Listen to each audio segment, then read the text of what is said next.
अस्सलाम वालेकुम जी, good morning. आप देख रहे हैं सुबह की सोच। मैं हूं हसनैन लियाकत और मैं हूं नम्रा तारिक। आप सब कैसे हैं? असलन आज आप क्या अपना इंट्रोडक्शन भूल गई थी? नहीं, मैं इंट्रोडक्शन नहीं भूल गई थी। मैं आपको बताती हूँ कि क्या हुआ। आप बताएं, आप कैसे हैं? पहले अल्लाह का शुक्र, बेहतरीन। मैं समझता हूँ कि आपको भी ठीक होना चाहिए, हमारे देखने वाले नाज़रीन को भी ठीक होना चाहिए, है ना। और वैसे भी अभी तो वीक का स्टार्ट है ना, आज तो ट्यूसडे है और जो आईनी तरमीम हो चुकी है और जो हमारे मुल्क में हलचल हो रही है, उसके बाद तो और भी ज्यादा ठीक होना बनता है। बिल्कुल ऐसे ही है, बिल्कुल ऐसे ही। और आईनी तरमीम के बाद अब अभी बल्कि मौसम भी बड़ा अच्छा हो नई बहस शुरू हो चुकी है। मौसम इस्लामाबाद का बहुत ही अच्छा हो चुका है। हाँ। मैं अभी ऊपर गया तो इस तरह लग रहा था कि जिस तरह हल्की सी खुंदकी है, ठंड लग रही है। जो लोग बाइक यूज करते हैं वो अब जैकेट्स वगैरह पहन के आते हैं। और सुबह और शाम का वेदर मैं समझता हूँ कि ठंडा हो चुका है। हाँ, अब तो ठंडा हो चुका है। अभी बल्कि throughout the country weather बहुत अच्छा हो चुका है। बिल्कुल ऐसे ही। और जहाँ पे दर्जा हरारत नीचे आया, वहीं पे सियासी दर्जा हरारत एक तरह से तो नीचे आया कि आईनी तरमीम की जो बात हो रही थी इस दिन वो हो गई, वो गर्मा गर्मी खत्म हुई। लेकिन अब एक नई बहस छिड़ चुकी है, वो चीफ जस्टिस ऑफ पाकिस्तान की तैनाती कि कौन होगा अगला चीफ जस्टिस ऑफ पाकिस्तान। खैर ये तो हम प्रोग्राम में आगे आज रात 12 बजे तक पता चल जाएगा। ये आज हमें पता चल जाएगा। बिल्कुल ऐसा ही है। और अभी फिर हम आगे बढ़ेंगे और देखेंगे कि आगे हमारे पास क्या स्टोरीज हैं पाकिस्तान में। कुछ शॉर्ट स्टोरीज भी हम लेकर आए पाकिस्तान से भी और दुनिया भर से ही। पाकिस्तान में जी तनख्वाहदार तबका जो है शदीद टैक्स बोझ का शिकार है, जो माली साल की पहली छमाही में 111 अरब रुपए टैक्स दे रहा है, जो कि जो ताजरान है उनके मुकाबले में हस्तेन आप कह सकते हो कि 1550% ज्यादा है। तनख्वाहदार तबके का जो टैक्स है वो पिछले साल के मुकाबले में अगर उसका कंपैरिजन करें तो 56% बढ़ गया, जबकि जो ताजिर हैं उनके टैक्स में 150% इजाफा जो है उसके बावजूद उनकी अदायगी कम रही। ताजिर अब भी टैक्स चोरी कर रहे हैं। तो जहाँ पे ये एहतजाज करते हर दूसरे रोज़ हमें नज़र आते हैं। आपको पता है कि हम लोग अक्सर स्टोरीज भी इनकी कवर कर रहे होते हैं कि ताजरान की जानिब से थ्रू आउट द कंट्री पूरा मुल्क बंद कर दिया गया, एहतजाज कर रहे हैं वो लोग टैक्स की वजह से। टैक्स चोरी भी ये लोग बहुत करते हैं। बिल्कुल ऐसे हो जिस तरह आपने खबर बताई कि सबसे ज्यादा टैक्स आप देती हैं, मैं देता हूँ, तनख्वाहदार तबका देता है, जो गवर्नमेंट मुलाजमीन हैं वो देते हैं, या फिर प्राइवेट सेक्टर में जो लोग मुलाजमतें करते हैं वो देते हैं। लेकिन अनफॉर्चुनेट ये है कि हम कोई एहतजाज नहीं करते। हाँ। हमारी जितनी भी तनख्वाह होती है उसका एक कैप लग जाता है, वो सीधा सीधा गवर्नमेंट को चला जाता है। लेकिन उसके बावजूद भी हम क्या कहते थे, सर नीचा करके अपनी जॉब्स करते हैं, गवर्नमेंट को टैक्स भी देते हैं। लेकिन जो ताजरान हैं वो ये कहते हैं कि हमारे साथ ज्यादती होगी, मईशत के ऊपर बोझ हो गया, हमारे ऊपर टैक्स आ गया। इस तरह की चीज़ें मेरा ख्याल है कि ताजरान को अब नहीं करनी चाहिए। उन्हें कम से कम हमसे सीखना चाहिए, जो तनख्वाहदार तबका है उनसे सीखना चाहिए कि कितना ज्यादा टैक्स हम देते हैं और कितना ज्यादा कंट्रीब्यूशन हम करते हैं। आगे बढ़ते हैं और आगे मैं आपको एक मजेदार स्टोरी बताता हूँ। कसूर की स्टोरी है, कसूर से, जहाँ पे 4 खवातीन को ड्यूटी के दौरान साग तैयार करने पर मुअत्तल कर दिया गया। साग कौन सा? वो जो आप साग खाते नहीं? जी, साग खाते हैं, स्पेशली रमजान में थोड़ा ज्यादा होता है वो साग का। पूरे पाकिस्तान में मरी के लोग थोड़ा ज्यादा खाते हैं। मरी हो गया, कश्मीर हो गया, इवन पंजाब में भी आप जाएं तो साग एक ऐसी चीज है जो कि लोग बहुत ज्यादा खाते हैं। अच्छा, ये स्टोरी कुछ इस तरह की है कि ये जो खवातीन थी, खवातीन टीचर्स थी, जब स्कूल में जाती थी तो उसके बाद होता ये था कि वहां से करीब के खेतों में चली जाती थी। कसूर में भी साग होता है और वो साग वहां से तोड़ती हुई वापस अपने स्कूल में आती थी या फिर घर जाके वो बना लेती थी। इनकी एक खुफिया वीडियो बनाई गई। उस खुफिया वीडियो बहुत को अच्छा किया जिसने भी बनाई। एग्जैक्टली उस खुफिया वीडियो को उसके बाद सोशल मीडिया पे अपलोड किया गया और फिर वायरल होने के बाद जो डिस्ट्रिक्ट एजुकेशन ऑफिसर थे उन्होंने फौरी कार्रवाई की और ये वीडियो वायरल होने के बाद डीईओ ने असातिज़ा को तलब करके मुअत्तल कर दिया है। Very good, very good.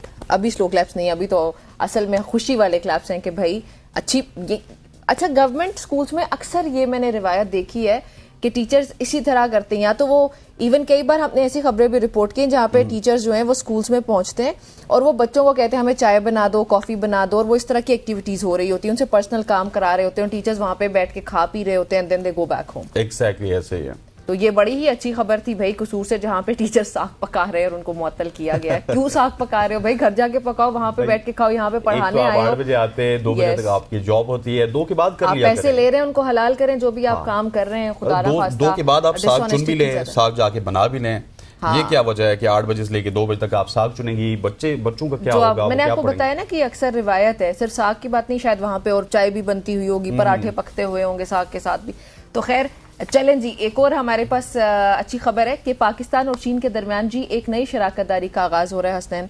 अभी जो चाइनीज प्रीमियर का ये डिस्कस की भी थी और इस पे थोड़ी सी आप कह सकते हैं कि डेवलपमेंट है, वो हम आपके साथ शेयर करते हैं, नाज़रीन के साथ शेयर करते हैं। चीन पाकिस्तान से गधे का गोश्त दरामद करने जा रहा है ताकि उनके जो मुनफरिद बर्गर्स हैं उनकी डिमांड पूरी की जा सके। ये शराकत पाकिस्तानी किसानों के लिए नई मार्केट्स खोल सकती है। पाकिस्तान आपको पता है कि एक बहुत बड़ी अमाउंट में गधे इस वक्त जो है वो भेज रहा है चाइना।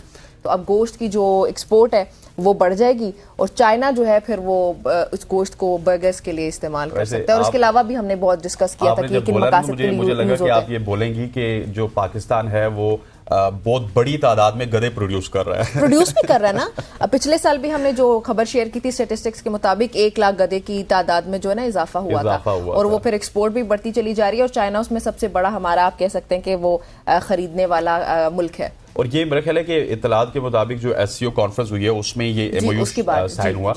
कितना विजन वाला एमओयू था कि जहाँ पे हमने गधों के हवाले से एमओयू साइन किया और चाइना में जैसा आपने जिक्र किया खास किस्म का बर्गर बनता है जी, गधे का वो बर्गर में गधे का गोश्त इस्तेमाल होता है। पहले हमें ये पता चला था कि वहाँ पे हम खाने देंगे, उसके बाद हमें पता चला कि हम जिंदा गधे भी स्किन केयर के लिए भी यूज कर रहे हैं, डिफरेंट मकासद हैं उसके लिए। गधे का गोश्त, उसकी खाल, सब चीजें यूज हो रही हैं, लेकिन अभी ये जो है ये एक्सपोर्ट बढ़ाने का मकसद बर्गर्स भी है। बिल्कुल ऐसे ही है। और अच्छा चाइना जाए तो बड़े मोहतात रहे। पाकिस्तानी से दरख्वास्त है कि गधे वाले गोश्त के बर्गर्स ना खा रहे हो बैठे हुए। एग्जैक्टली ये लो कि पाकिस्तानी प्राउडली खा लें कि हम चाइना आए, हमारा अपना मुल्क क्योंकि गधा पाकिस्तान से आया तो यहाँ पे आके हलाल हो गया, आपके लिए हलाल नहीं है। आगे बढ़ते हैं अगली खबर के हवाले से आपको बताते हैं। अब एक ऐसे मासूम बच्चे की खबर है जो सुनकर आप मेरे ख्याल है खुश भी होंगे और कहीं ना कहीं पे हमारी गमी भी होगी।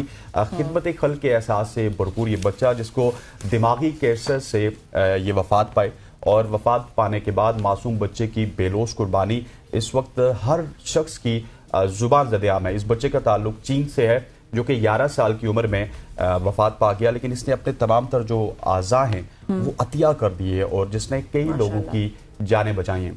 चीनी डॉक्टर्स ने बच्चे की इस अजीम अमल को इसके ख़ानदान को झुककर खराज तहसीन पेश किया गया और वहाँ पे वैसे भी झुक के सलाम किया जाता है। चीन की बात की जाए, जापान की बात की जाए, लेकिन जो इस लड़के ने किया, देखिए कोई भी ऐसा शख्स जो कि 30 साल का है, 40 साल का है या इवन उधेड़ उम्र में है, 50 साल का है, वो ये काम करता है तो समझ भी आती है। लेकिन 11 साल का बच्चा जो कि खुद कैंसर पेशेंट था उसने ये काम किया तो that is very very good कि इतने छोटे बच्चे को ये एहसास था।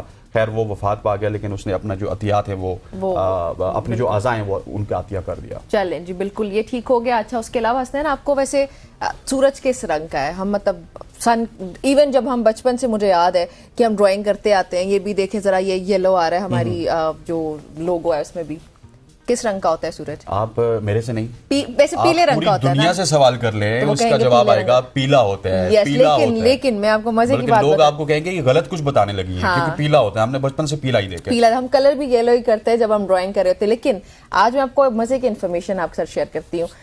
सूरज दरअसल पीला नहीं बल्कि सफेद है, वो जर्द या पीले रंग का नहीं होता। हमारी फजा की वजह से हसनैन हमें ये पीला नजर आता है और जो फिजा की अगर बात की जाए तो वो नीली रोशनी को ज्यादा बिखेरती है, इसीलिए सूरज की अगर देखा जाए तो वो रंग हमें दिखाई दे रहा होता है कि ये जर्द है, लेकिन असल में वो जर्द नहीं बल्कि सफेद होता है। तो जो हमारी फिजा है वो नीली रोशनी को ज्यादा बिखेरती है और इसीलिए सूरज जर्द दिखाई देता है और सूरज को पीला देखना हमारी आंखों का धोखा है। दरअसल सूरज सफेद है और ये जमीन की फिजा में नीली रोशनी के बखेरने से होता है, जिससे आपने फिजा की बात की। सो ये एक बड़ी इंटरेस्टिंग हमारी आंखों का धोखा है कि आपने हमें बताई है। और सूरज भाई आपने अब इसको पीला नहीं समझना। जिस तरह हमने ये स्टोरी शेयर की आपसे, ये हमने नहीं, हमने जिस बताई है ये इसमें तहकीकात हुई होंगी, इसमें कुछ साइंटिस्ट ने तहकीकात की होंगी, रिसर्चर्स ने तहकीकात की होंगी। इस तहकीकात के बाद ये पता चला है कि सूरज का कलर सफेद है, येलो नहीं है। अच्छा, अगर सूरज सफेद रंग है तो चांद किस रंग है? चांद भी फिर सफेद ही होगा, वैसे वो सफेद दिखता भी है। अच्छा हाँ, रोशनी तो वो सूरज से लेता है। एग्जैक्टली। लेकिन अच्छा, आगे बढ़ते जी अगली खबर के हवाले से आपको बताते हैं कि सूरज की खबर तो निम्रा ने आपको बता दी। अगली खबर मेरे पास है। अच्छा, मैं आपसे अब पूछूंगा, आप सवाल करती हैं बहुत ज्यादा कि पौधे ये क्या खामोशी से तमाम तर तकलीफें सह लेते होंगे जो हम उनको काटते हैं या फिर पानी नहीं देते पौधों को बर वक्त? नेवर नेवर, कभी भी। मतलब वो एक लिविंग बीइंग ही है और वो फील करते हैं। मतलब दे नीड टू आवाज ब्रीथ। निकाल सकते हैं? आवाज नहीं निकालते, but they need to breathe. और जब आप फॉर एग्जांपल उनको रोशनी की ज़रूरत है, क्योंकि उन्होंने फोटोसिंथेसिस करना होता है, जब आप उसको सनलाइट नहीं मिलेगी, पानी नहीं मिलेगा, तो they can not breathe and that is why they die. मैं आपको बताता हूँ, वो आवाज भी निकाल लेते हैं। तहकीक के मुताबिक जब उन्हें पानी की जरूरत होती है या फिर वो दबाव में होते हैं तो हवा में वो आवाजें निकालते हैं। ऐसे पौधे तकरीबन 35 आवाजें फी घंटा पैदा करते हैं, एक घंटे में 35 आवाजें। और जब पौधे को पानी की जरूरत हो या फिर इसकी शाख काटी जाए तो आवाजें निकालते हैं। सो ये आवाजें फिजा तो सुन सकती है, लेकिन आपके घर में अगर पौधे हैं निम्रा, अब आपके भी घर में पौधे हैं ना, yes. आपने उनको पानी भी डालना है, उनकी जो काट छांट करनी है वो भी देख के करनी है, गलत जगह से नहीं करनी है। तो आवाजें निकालेंगे कि बददुआएं ना निकाल दें। सही बात है। मतलब देखें, अक्सर मैं ये वैसे सोचा करती थी कि जब इन दरख्तों को काटते हैं ना, तो ये तो एकदम से वो अजीब सा मुझे फील हुआ करता है कि यार ये दरख्त कोई भी आके ऐसे काट देता है, तो ये दरख्त भी फील करते होंगे। But now I got my answer कि वाकई असल में वो फील भी करते हैं।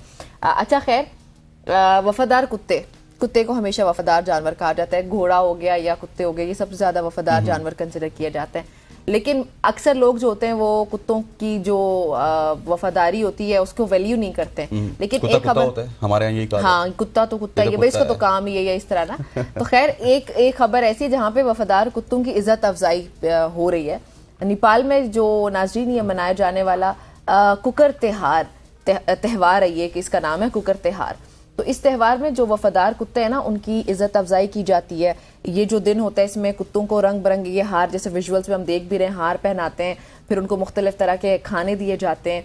और ये सिर्फ कुत्ते नहीं, कुत्ते आप मेजरली कह सकते, लेकिन ये जो त्यौहार है ये डॉग्स के अलावा दीगर जो एनिमल्स हैं उनके लिए भी उनकी वफादारी को वैल्यू करने के लिए, उसको एक्नॉलेज करने के लिए सेलिब्रेट किया जाता है। So I think so this is a very nice tradition. और ये जो इवेंट है ये भी बड़ा ही मुझे क्यूट लगा, जहाँ पे डॉग्स को इस तरह से वैल्यू किया जा रहा है, दीगर जानवरों को। That is a very interesting story कि जहाँ पे कुत्तों को भी वैल्यू किया जाता है जिस तरह आपने बताया, और उनका दिन सेलिब्रेट किया जाता है। That is very very interesting. हम नॉर्मली देखते हैं कि कुत्तों को उतना वैल्यू नहीं किया जाता, स्पेशली अगर हमारे माशरे की बात की जाए। बाहर देखेंगे तो अगर वेस्टर्न माशरे की बात करेंगे तो वो तो कुत्तों को पालते भी हैं। इवन बाज लोग जिनकी औलाद नहीं होती उनके साथ उनके कुत्ते चल रहे होते हैं, और कुत्ता अगर उनका चल बसे तो उसके ऊपर गम का इजहार भी किया जाता है। प्रॉपर एक इवेंट होता है कि मेरा जो कुत्ता था वो चल बसा। लेकिन हमारे यहाँ ऐसा नहीं होता। लेकिन ये मिसाल भी हमारे पड़ोस की है, ज्यादा दूर की नहीं है, बिल्कुल इंडिया के साथ नेपाल की मिसाल आपने दी। सो ये वेस्टर्न वर्ल्ड के लिए भी है कि हम भी कुत्तों की इज्जत करते हैं, वफादार जानवरों की इज्जत करते हैं। आगे बढ़ते हैं जी। आगे एक बहुत ही इंटरेस्टिंग स्टोरी है। लाहौर पाकिस्तान में होने वाली किताब मेले में किताबों की बजाय खाने के स्टॉल्स पर तवज्जो रही है। ये इवेंट जो कि लाहौर में मुनक्किद हुआ उसमें सिर्फ 35 किताबें फरोख्त हुई, जबकि शुरका की अगर तादाद आपको बताऊं तो वो 1200 शवारमे उन्होंने खाए। जो खाने की तादाद में आपको बताऊं, उन्होंने 1200 शवारमे खाए और 800 बिरयानी का लुत्फ उठाया। खालिद अनम ने इंस्टाग्राम पर अपने दुख का इजहार करते हुए कहा कि किताब मेला एक खाने की शानदार तकरीब में बदल गया।